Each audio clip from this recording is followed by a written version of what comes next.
नमस्कार, न्यूज 21 देख रहे हैं आप और मैं हूं आपके साथ अखिल। बुलेटिन की शुरुआत करेंगे हनुमानगढ़ से। हनुमानगढ़ जिले में इस समय कड़ाके की सर्दी और शीतलहर का असर देखने को मिल रहा है।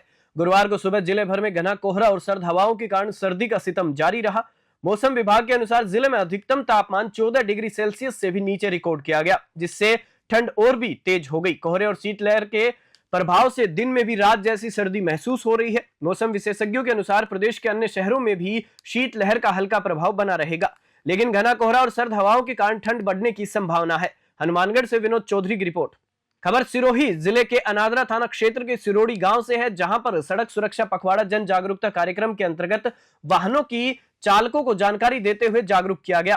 थानाधिकारी हिंगलाजदान चारण ने सिरोड़ी बस स्टेशन पर टैक्सी चालकों को सड़क सुरक्षा नियमों को लेकर अवगत करवाया। साथ ही वाहन चालकों को शराब पीकर वाहन न चलाने, हेलमेट लगाने, सड़क हादसे में घायलों को तुरंत अस्पताल पहुंचाने को लेकर जानकारी देकर जागरूक किया गया। वहीं वाहन चलाते समय सीट बेल्ट लगाने, छोटे बच्चों को बाइक न देने को लेकर भी अपील की गई। रेवदर से नरेश चौधरी की रिपोर्ट।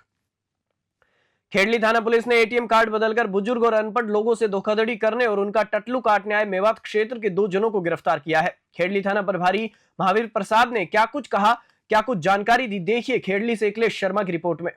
खेड़ी थाना पुलिस द्वारा जो एटीएम कार्डों से धोखाधड़ी के मामले में बड़ी कार्रवाई की गई है, इस संबंध में जानकारी दीजिए। कल एक इतला मिली थी कि 3 व्यक्ति जो है वो मेवात इलाके के हैं और एटीएम से जो है चेंज करके, जो कोई बुजुर्ग आदमी होता है जिसको एटीएम का कम जानकारी होती है, उनके एटीएम चेंज करके वो पैसे निकालते हैं। तो सूचना पर जो है चरण सिंह एसआई, राजवीर और हाकिम की हमने एक टीम गठित की। उनको थाने से रवाना करके उनको जो है हमने डिटेन किया। तो उनके कब्जे से जो है एक स्वेप मशीन मिली है और 69 फर्जी एटीएम मिले हैं तथा एक गाड़ी जो है वेन्यू सफ़ेद रंग की, वो हमने उनके कब्जे से जब्त करी है। गाड़ी की तलाशी ली गई तो उसमें 5 लीटर हक्कर शराब जो है वो मिली है, जो हमने जब्त की है। इनकी जो है योजना ये होती है कि जो बुजुर्ग लोग होते हैं जिनको एटीएम की जानकारी कम होती है, तो उसके पास जाकर के उनके एटीएम के पिन देख लेते हैं। पिन दे करके जो है एटीएम उसका चेंज करके उसके एटीएम से पैसे निकालते हैं। क्योंकि एटीएम की जो है क्षमता 40,000 रुपये की होती है, तो अधिक पैसे निकालने के लिए वो स्वीप मशीन साथ में रखते हैं। तो स्वीप मशीन से एक दिन में वो 1 लाख तक का ट्रांजेक्शन कर सकते हैं। तो इस प्रकार ये जो है लोगों से धोखाधड़ी करते हैं। इनमें हमने 2 मुलजिमों को जो है हमने गिरफ्तार किया है। आबिद है तावड़ू का और राहिल है तावड़ू का।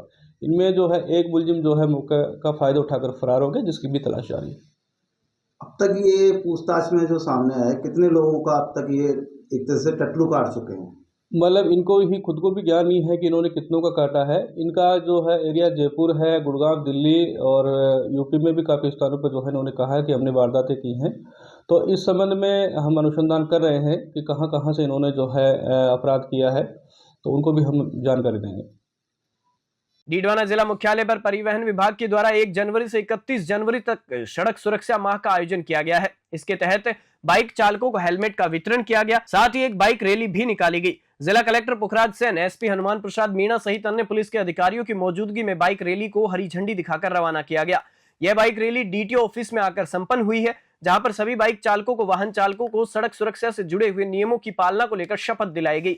डीडवाना से मोहम्मद साकिर की रिपोर्ट। डीडवाना शहर के लाडू रोड पर स्थित एक खेत में से हाईटेंशन विद्युत लाइन डाली जा रही है, जिसको लेकर लगातार खेत मालिक व उसके परिजन विरोध कर रहे हैं। खेत मालिक का कहना है कि जबरदस्ती हमारे खेत में से लाइन डाली जा रही है, जबकि जो पूर्व में सर्वे हुए हैं वह खेत में नहीं है। पास की जगह पर सर्वे किया गया था, लेकिन जबरदस्ती खेत का सर्वे दिखाकर लाइन डाली जा रही है, जिसको लेकर बार बार तहसीलदार, कलेक्टर, एसडीएम को ज्ञापन दिए जा चुके हैं, लेकिन अब तक उसकी सुनवाई नहीं हुई है। बताया जा रहा है कि कंपनी के कर्मचारियों के द्वारा भू माफियाओं से मिली भगत कर उक्त हाईटेंशन लाइन को सर्वे के विपरीत जाकर खेत में होकर निकाला जा रहा है। मामले में इच्छा मृत्यु की मांग को लेकर एक ज्ञापन राष्ट्रपति को भी भेजा गया है। खेत मालिक ने इस पूरे मामले की निष्पक्ष जांच की मांग की है। डीडवाना से मोहम्मद साकिर की खास रिपोर्ट। अलवर जिला प्रशासन ने नागरिकों को सुशासन और पारदर्शिता प्रदान करने के उद्देश्य से अतुल्य अलवर पोर्टल का शुभारंभ किया है। यह पोर्टल नागरिक सेवाओं और सुविधाओं को डिजिटल माध्यम से उपलब्ध कराने की दिशा में एक महत्वपूर्ण कदम है। जिला कलेक्टर अर्तिका शुक्ला ने इस अवसर पर क्या कुछ जानकारी दी, देखिए अलवर से प्रदीप गोयल की रिपोर्ट में।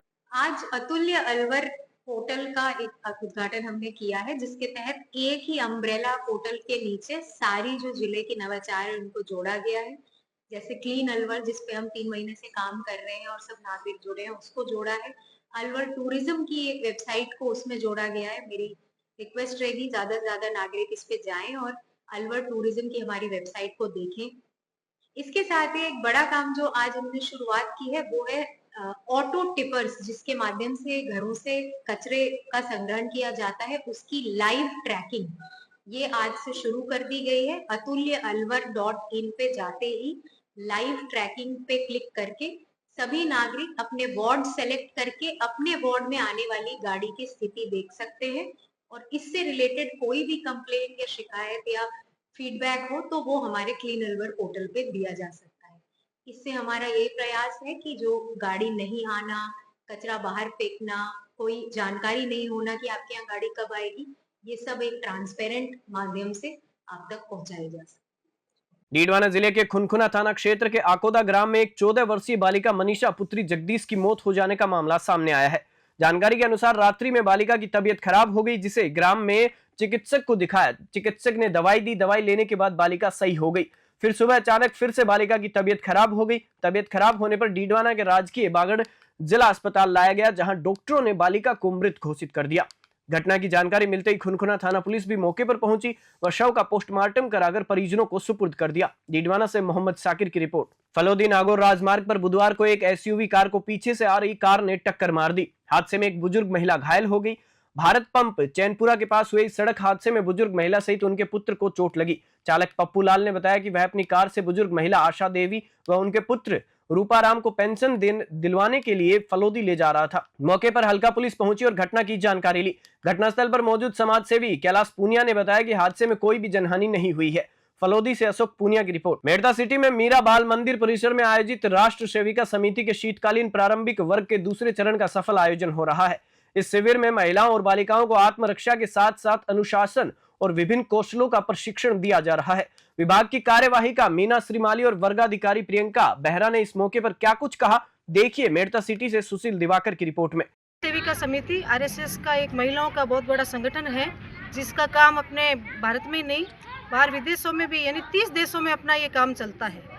जिसका ये प्रारंभिक शिविर है 7 दिवसीय, जिसमें बहनों को शारीरिक, मानसिक, बौद्धिक दृष्टि से वो मजबूत बने, उसके लिए इनको अनेक प्रकार के यहाँ पर न्यूध है, दंड है, लेजियम है और बौद्धिक चर्चा सत्र, खेल, ये सभी इनको सिखाए जाते हैं ताकि आज के समय के अनुसार बालिकाएं अपनी सुरक्षा स्वयं कर सकें।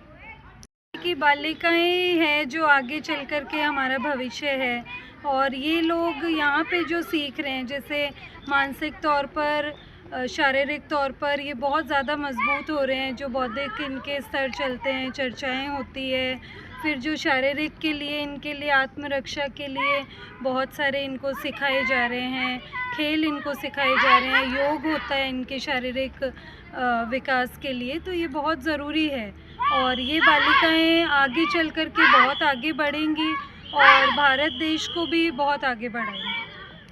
बुलेटिन में फिलहाल इतना ही। आप देखते रहिए न्यूज़ 21।